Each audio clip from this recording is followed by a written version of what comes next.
اعوذ باللہ من الشیطان الرجیم بسم اللہ الرحمن الرحیم رب اشرح لی صدری ویسر لی امری واحلل عقدۃ من لسانی یفقہوا قولی۔ حیات الصحابہ رضی اللہ تعالی عنہم، حصہ اول، دعوت کا باب، مدد پر بیعت ہونا، حصہ 3۔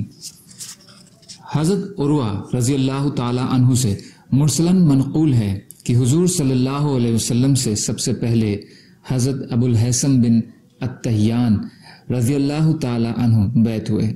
اس کی صورت یہ ہوئی کہ انہوں نے کہا، یا رسول اللہ، ہمارے اور کچھ لوگوں کے بیچ پرانے تعلقات اور معاہدے ہیں، ہم ان تعلقات اور معاہدوں کو آپ کی وجہ سے ختم کر دیں گے، لیکن ہو سکتا ہے کہ ہم تو تمام تعلقات اور معاہدے ختم کریں اور تمام لوگوں سے جنگ کریں اور آپ اپنی قوم میں واپس چلے جائیں۔ حضور صلی اللہ علیہ وسلم ان کی بات سے مسکرائے اور فرمایا، میرا خون تمہارا خون ہے، جہاں تمہاری قبر بنے گی وہیں میری قبر بنے گی۔ جب حضرت ابو الہیثم حضور صلی اللہ علیہ وسلم کے جواب سے مطمئن ہو گئے تو انہوں نے اپنی قوم کی طرف متوجہ ہو کر کہا، اے میری قوم، یہ اللہ کے رسول صلی اللہ علیہ وسلم ہیں، میں گواہی دیتا ہوں کہ یہ بالکل سچے ہیں، اور آج یہ اللہ کے حرم میں اور اس کی پناہ میں اور اپنی قوم اور خاندان کے بیچ میں رہ رہے ہیں۔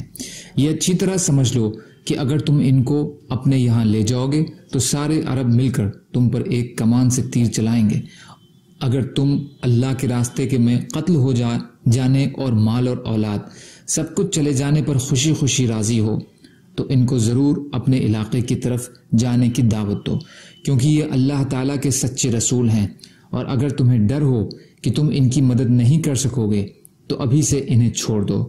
تو اس پر سب نے کہا کہ اللہ اور رسول جو بھی کام ہمارے ذمے لگائیں گے وہ ہمیں قبول ہے۔ یا رسول اللہ، ہماری جان کے بارے میں آپ جو فرمائیں گے ہم ویسا ہی کریں گے۔ اے ابو الہیثم، ہمارے اور رسول اللہ صلی اللہ علیہ وسلم کے بیچ میں سے ہٹ جاؤ، ہم تو ان سے ضرور بیعت ہوں گے۔ حضرت ابو الہیثم کہتے ہیں، میں سب سے پہلے بیعت ہوا، پھر باقی سارے بیعت ہوئے۔ ہیثمی، حصہ 6، پیج نمبر 47۔ حضرت عاصم بن عمر بن قتادہ رضی اللہ تعالی عنہ فرماتے ہیں کہ جب یہ تمام لوگ حضور صلی اللہ علیہ وسلم سے بیعت ہونے کے لیے جمع ہو گئے تو حضرت عباس بن عبادہ بن نزلہ رضی اللہ تعالی عنہ نے، جو کہ قبیلہ بنو سالم بن عوف کے ہیں، کہا، اے جماعت خزرج، کیا تم جانتے ہو کہ تم اس آدمی سے کس بات پر بیعت ہو رہے ہو؟ لوگوں نے کہا، ہاں۔ حضرت عباس بن عبادہ نے کہا، ان سے بیعت ہونے کا مطلب یہ ہے کہ تم عرب اور عجم سے لڑنا پڑے گا۔ اگر تم یہ سمجھتے ہو کہ جب تمہارے مال ہلاک ہونے لگیں اور تمہارے سردار قتل ہونے لگیں تو تم اس وقت ان کو دشمن کے حوالے کر دو گے تو ابھی سے انہیں چھوڑ دو، کیونکہ اللہ کی قسم بعد میں ان کو چھوڑنے میں تم دنیا اور آخرت میں رسوا ہو جاؤ گے۔ اور اگر تم یہ سمجھتے ہو کہ مالی نقصانات اور سرداروں کے قتل ہونے کے باوجود تم اس چیز کو پورا کر لو گے جس کی تم ان کو دعوت دے رہے ہو تو پھر تم ان کو ضرور لے جاؤ، کیونکہ ان کو لے جانا اللہ کی قسم دنیا اور آخرت کی خیر ہی خیر ہے۔ تمام لوگوں نے کہا، چاہے ہمارے سارے مال ہلاک ہو جائیں اور ہمارے سارے سردار قتل ہو جائیں، ہم پھر بھی ان کو لے کر جائیں گے۔ یا رسول اللہ، اگر ہم اپنے اس وعدے کو پورا کر دیں گے تو ہمیں کیا ملے گا؟ آپ صلی اللہ علیہ وسلم نے فرمایا، جنت۔ ان لوگوں نے کہا، آپ اپنا ہاتھ بڑھائیے۔ تو آپ نے ہاتھ بڑھایا اور وہ سب آپ صلی اللہ علیہ وسلم سے بیعت ہو گئے۔ بدایہ، حصہ 3، پیج نمبر 162۔ حضرت معبد بن کعب اپنے بھائی حضرت عبداللہ رضی اللہ تعالی عنہ سے نقل کرتے ہیں کہ بیعت کے بعد حضور صلی اللہ علیہ وسلم نے فرمایا کہ تم اپنی اپنی جگہ پر ایک ایک دو دو ہو کر واپس چلے جاؤ۔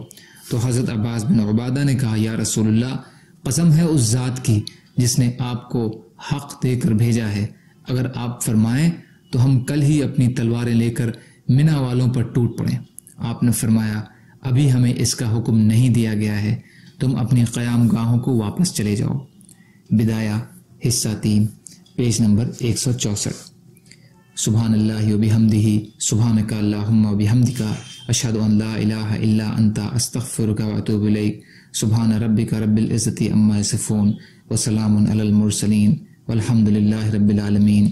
ربنا آتنا فی الدنیا حسنۃ وفی الآخرۃ حسنۃ وقنا عذاب النار وقنا عذاب القبر وقنا عذاب الحشر وقنا عذاب القرض وقنا عذاب المرض وقنا عذاب الآفات وقنا عذاب الپرصراط وقنا عذاب الحساب وقنا عذاب النار برحمتک یا ارحم الراحمین۔